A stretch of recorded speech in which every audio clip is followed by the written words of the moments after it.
হৃদয়ে টানে প্রভু সুন্দর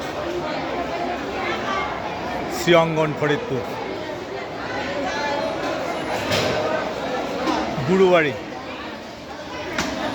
এখানে প্রসাদ পাবো এই আশায় প্রসাদ পক্ষে আসছি সবার সাথে।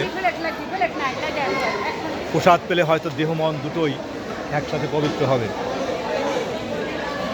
এখানে আছি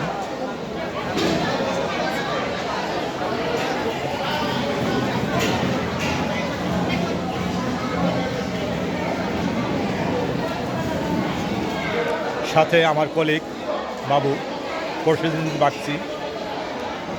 আমরা দুই কলিগে আসলাম আমাদের গুরুবাড়ি জগৎবন্ধু সুন্দরের আঙ্গিনা ফরিদপুর বাংলাদেশ। ধন্যবাদ।